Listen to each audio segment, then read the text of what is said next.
भीष्म पितामह के पापों का क्या था रहस्य, जिस कारण मिली थी बाणों की सैया।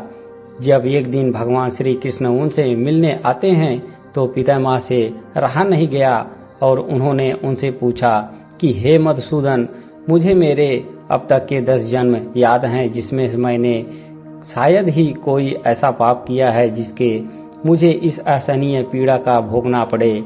फिर आखिर विधाता ने मुझे ही क्यों इस अपार कष्ट को भोगने के लिए चुना।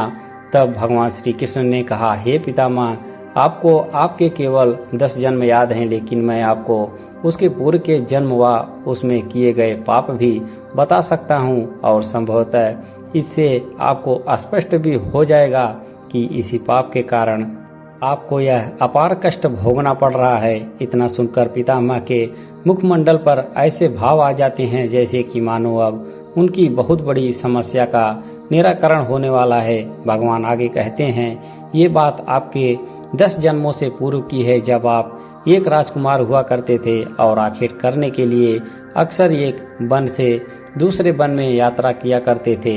ऐसे ही एक दिन जब आप एक वन से गुजर रहे थे तब आपके रास्ते में एक सर्प आ गया था। तब आपने बिना कुछ सोचे समझे उस सर्प को अपने रास्ते से हटा दिया, परंतु दुर्भाग्यवश वो सांप कांटों की झाड़ियों में जा फंसा। वो झाड़ियों में जितना अधिक निकलने का प्रयास करता उतने ही कांटे उसकी पीठ में चुभ जाते। इस प्रकार से वे करकेटा लगभग 18 दिनों तक उसी कष्टदायक अवस्था में जीवित रहा और इस दौरान वो ईश्वर से यही प्रार्थना करता रहा कि जिस तरह से मैं तड़प तड़प कर मृत्यु को प्राप्त हो रहा हूँ, ठीक उसी प्रकार से उस राजकुमार को भी मृत्यु प्राप्त होनी चाहिए। और अतः एक दिन उसने अपने प्राण त्याग दिए।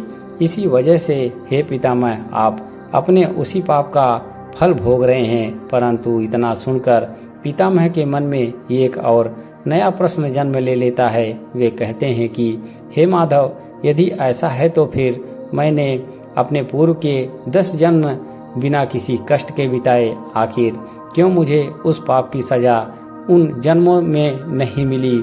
इस पर भगवान श्री कृष्ण कहते हैं, इसके पीछे का मुख्य कारण ये है कि उन जन्मों में आपने कोई भी ऐसा कृत्य नहीं किया था कि जो पाप की श्रेणी में आता हो, इसीलिए आपको उन जन्मों में उस करकेटा का श्राप नहीं लगा था। इतना सुनकर पितामह कहते हैं कि हे देवकी नंदन, कृपया मुझे बताइए कि आखिरकार इस जन्म में मुझसे ऐसी क्या भूल हो गई जिसकी वजह से मुझे इतने पुराने श्राप को भोगना पड़ रहा है।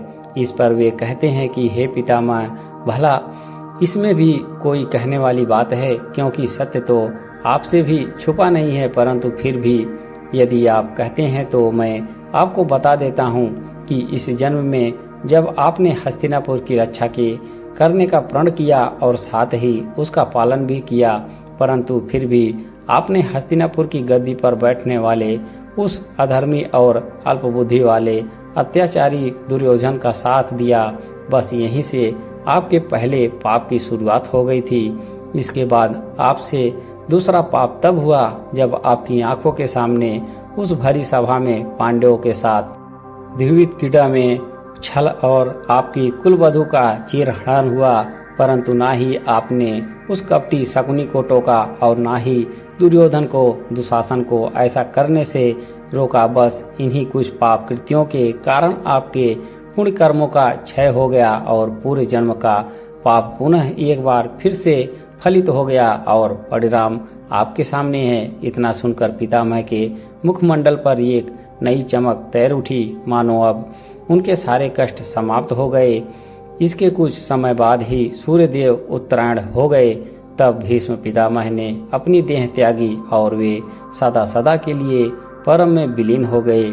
तो दोस्तों, अब तो आप जान ही गए होंगे कि किस प्रकार से हमारे द्वारा किए गए सत्कर्म ही हमें कष्टों से बचाते हैं और किस प्रकार से हमारे द्वारा किए गए दुष्कर्म ही हमारे कष्टों को और भी बढ़ा देते हैं। कथा पसंद आई हो तो वीडियो को एक लाइक अवश्य करें। हमारे चैनल शिव शक्ति के भगत पर जुड़े रहने के लिए आप सभी का धन्यवाद। जय श्री कृष्णा।